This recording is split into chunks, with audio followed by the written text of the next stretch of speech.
Hi, this is Anna Grace, and I am answering readers' questions. And today I have this question, which is, hi, Annie. So I've been about a year alcohol-free, and then I went to visit my family for the holidays, and I ended up having 2 glasses of wine at dinner.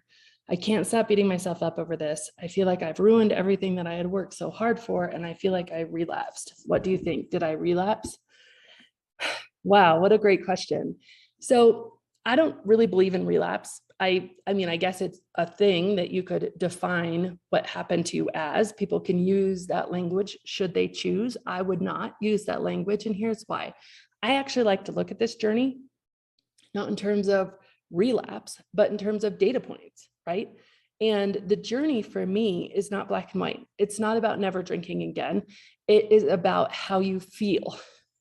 And those two things are very, very different, right? You can never have another drink, but inside feel super miserable as if you're missing out and you're deprived and wondering what the point is, and like just feeling sorry for yourself. And I wouldn't call that success. Or you can, have this occasional drink, but feel really happy and very much back in control and very free, and not be obsessed with drinking, not be fixated on drinking, be totally liberated from drinking. And I wouldn't call that a failure, because the truth is that I'm not here to tell anybody how they should or shouldn't live. I'm not here to tell anybody what they should or shouldn't do, or how much they should or shouldn't drink. Like, we're all adults here, and I think we need to make those decisions for ourselves. Now, what I like to do is I like to put up frameworks. Like in the alcohol experiment, we have this framework, and if you want to join the alcohol experiment, it's always free at alcoholexperiment.com.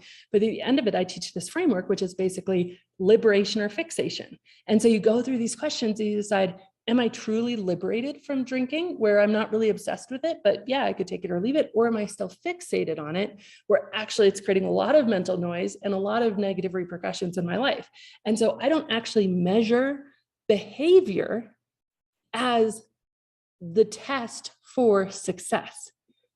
I measure how you feel and how you think in line with what you wanted to achieve as the test for success. So this question is interesting, because for me, your behavior doesn't really tell me much about are you where you want to be or not. But all of the other stuff you said about how you're beating yourself up and how you feel so bad about it, that does tell me that you're not where you want to be, and that you'd hoped that this wouldn't happen.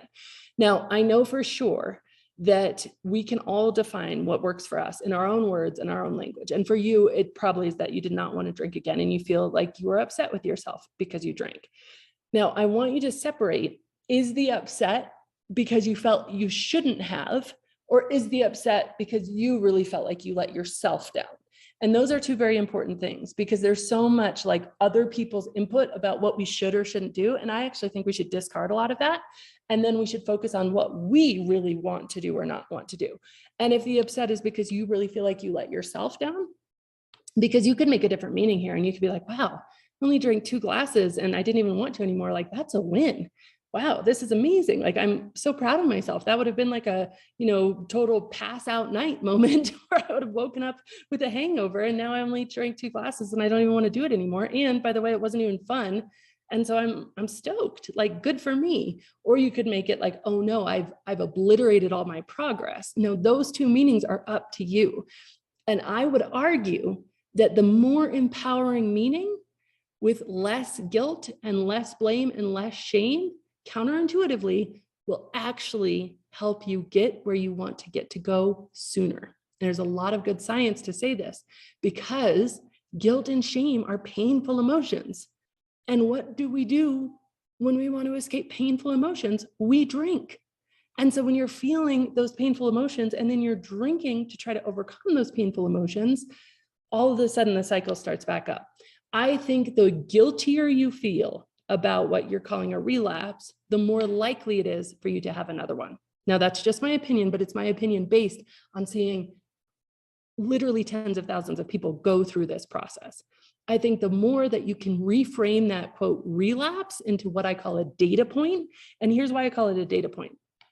Well, first of all, it goes very nicely with the alcohol experiment, which is just an experiment. Take a 30-day break, decide, what do you want in your life? Like, how can you stop asking the question, what's wrong with me? Or, beating yourself up for drinking, and just ask the much simpler question of like, would I be happier drinking a bit less? And then the experiment is to help you answer that question with data, right? And the data comes from how you feel taking a break, or how hard it is to take a break, or how easy it is to take a break, and where your head's at.